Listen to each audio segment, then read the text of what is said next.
बिस्मिल्लाहिर्रहमानिर्रहीम। लाखों करोड़ों दुरूदो सलाम मोहम्मद मुस्तफ़ा सल्लल्लाहु अलैहि वसल्लम और आले मोहम्मद पर। मैं हूं उमर दराज गोंदल। वो कहते हैं ना कि झूठ का कोई सर या पांव नहीं होता।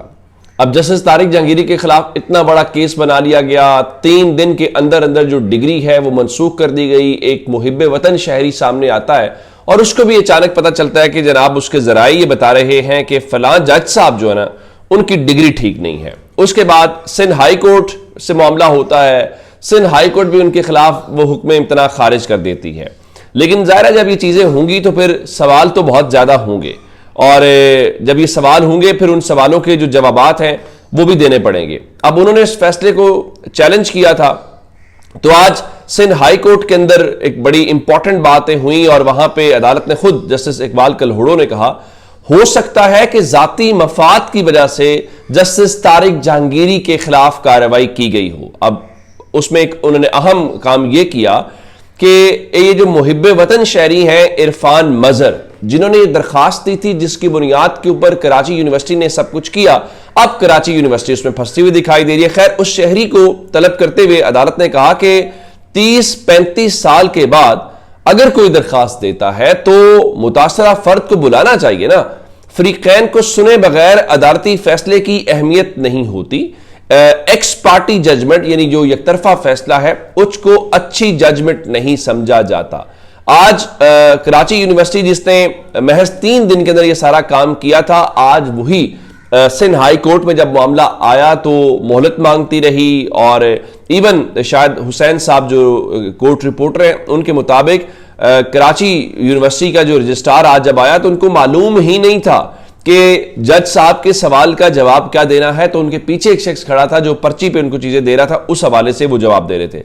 अच्छा, अब आज जो जामिया कराची के रजिस्ट्रार हैं प्रोफेसर इमरान सिद्दीकी अदालत में पेश हुए और उन्होंने वहां पर अदालत ने फिलहाल जो कराची यूनिवर्सिटी का फैसला था उनकी डिग्री मनसूख करने का, उस फैसले को फिलहाल तो अदालत ने मुअत्तल कर दिया है। यानी आप यूं समझिए कि वो जो कहते थे कि डिग्री जाली है हमने मनसूख कर दिया, उस फैसले को कराची यूनिवर्सिटी को आज सिंध हाई कोर्ट ने मुअत्तल किया और साथ ही उन्होंने सिंडिकेट को और अनफेयर मींस कमेटी जो है उनकी सिफारिशात पर मजीद किसी कार्रवाई से रोक दिया। यानी अब आप अमलन यूं कहिए कि जस्टिस तारिक जहांगीरी को सुप्रीम कोर्ट से यह रिलीफ मिला कि वो बतौर जज काम करेंगे। साथ जो है उन्होंने जो कराची यूनिवर्सिटी ने कहा था कि हमने डिग्री मनसूख कर दी है, उस फैसले को आज अदालत ने मुअत्तल कर दिया। साथ ये कहा कि मजीद काम नहीं करेंगे। हुआ कुछ इस तरह से कि आज कराची यूनिवर्सिटी के रजिस्ट्रार ने कहा वो जी हमें ना परसों नोटिस मिला है तो हमें जवाब के लिए मोहलत दी जाए। तो जस्टिस इकबाल कलहोड़ो ने फिर उनसे पूछ दिया कि आप ये बताइए कि आपको कितना वक्त चाहिए। तो फिर जस्टिस तारिक जहांगीरी के जो वकील थे बैरिस्टर सलाउद्दीन, उनका कि फरीकैन के कुछ जवाब की मोहलत तो आप दे दें लेकिन तब तक ऑर्डर मुअत्तल कर दें। तो जिस पर जस्टिस इकबाल कलहोड़ो ने रजिस्ट्रार कराची यूनिवर्सिटी को कहा कि आपको मोहलत देते हैं लेकिन इस दौरान दरखास्त गुजार के खिलाफ कोई कार्रवाई होगी तो क्या होगा।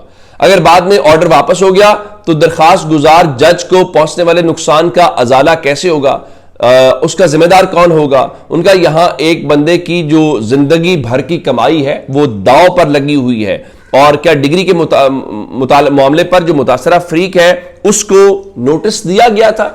यह सबसे इंपॉर्टेंट सवाल है कि आप तारिक जहांगीरी साहब की डिग्री को मनसूख कर रहे हैं तो क्या आपने तारिक जहांगीरी साहब को यह ऑर्डर किया था कि भाई आपकी डिग्री से मुतल्लिक ये चीज है, आए अपना मौकिफ थे। यही तो तारिक जहांगीरी साहब बार बार कहते हैं।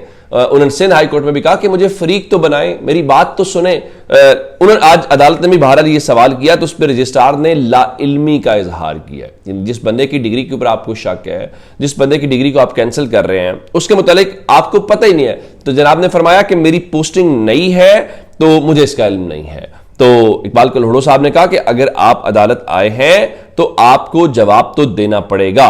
तो अब इस हवाले से उनके लिए एक अच्छी खबर है और चलें वो जो सवालात थे वो सवालात वो करते खुद भी चूंकि वो पूछ रहे थे तो अब मुहिब्बे वतन शहरी भी तशरीफ ले आएंगे। पता चलेगा मुहिब्बे वतन शहरी आते हैं या नहीं आते, वो मुहिब्बे वतन शहरी कौन है। उसके बाद अदालत ने जो समाअत है वो 20 नवंबर तक जो है वो मुलतवी कर दी है। अब अगर वो 20 नवंबर तक मुलतवी होती है तो अच्छा खासा टाइम है, तकरीबन 1.5 महीना है, उससे अंदाजा हो जाएगा कि ये केस किस अंजाम को पहुंचता है। और इस दौरान जो है सुप्रीम जुडिशल काउंसिल का जो इजलास है वो इस महीने में होना है, तो वहां से भी कुछ ना कुछ चीज़ें क्लियर हो जाएंगी, तो ये केस अपनी कोई डायरेक्शन पकड़ता हुआ हमें दिखाई देगा। अच्छा, उसके बाद ही आपको मैंने आज बताया था कि आज तोशाखाना 2 केस की समाअत होगी, और तोशाखाना 2 केस की समाअत उसमें इंपॉर्टेंट ये थी कि आज आखिरी जो नैब के गवाह हैं उन पर जिरा मुकम्मल करनी थी। इमरान खान के जो वकील हैं उन्होंने, और अगर आज जिरा मुकम्मल हो जाती तो उसके बाद इमरान खान को और बुशरा बीबी को 342 का जो सवालनामा है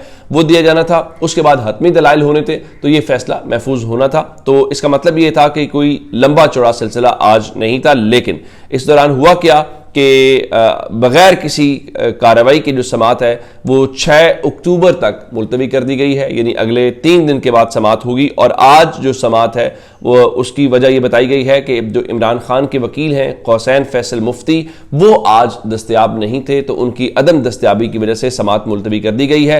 हो सकता है उसमें एक इंपॉर्टेंट एलिमेंट ये भी है कि उन्होंने ये कहा हो कि चूंकि बरीयत की दरखास्त लगी हुई है इस्लामाबाद हाई कोर्ट में, तो उसको भी देख लेते हैं। अल कादिर ट्रस्ट केस की समाअत है वो भी देख लेते हैं, तो शायद उन्होंने कहा चलें 2-4 दिन जो है निकाल लेते हैं, इस वजह से हुआ। दूसरा, चूंकि आज अगर तोशाखाना 2 केस की समाअत होती तो एक सवाल ये भी होता कि गंडापुर क्यों नहीं आए।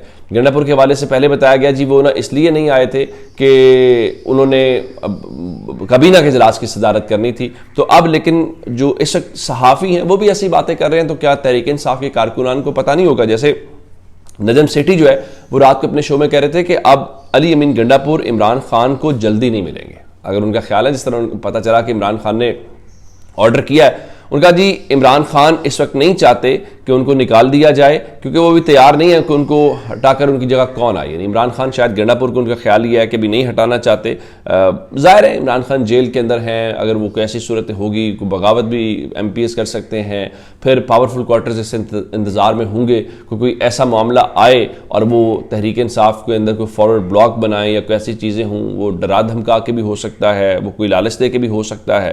तो अब नजम सेठी तो ये कह रहे थे कि अली अमीन गंडापुर ने पिछले 4-5 महीने इमरान खान से मिलने की कोशिश ही नहीं की थी, और वो इमरान खान से मिलना ही नहीं चाहते थे, क्योंकि उनको अंदाज़ा ये था कि बहुत सारे इश्यूज खड़े हो जाएंगे, इसलिए उनका मौका ये रहा कि मुझे इजाज़त नहीं मिली। तो नजम सेठी साहब के मुताबिक असल में वो जाना ही नहीं चाहते थे, और उनकी अंडरस्टैंडिंग थी कि आपने मुझे इजाज़त नहीं देनी। वो अंडरस्टैंडिंग कहाँ थी वो मेरा ख्याल है काफ़ी हद तक लोगों को क्लियर है। जब देखें ना, कल आपने दरख्वास्त दी चीफ जस्टिस को कि जनाब वो ना मैं इमरान खान से मुलाकात करना चाहता हूँ, तो मेरी मुलाकात की, तो लोगों ने कहा ये आप अभी मुलाकात की दरख्वास्त दे रहे हैं, तो जो मंडे को दरख्वास्त थी, तो मंडे वाले दिन क्या आपने या अफरीदी साहब को दरख्वास्त दी थी? नहीं ना, आपकी मुलाकात हो गई थी।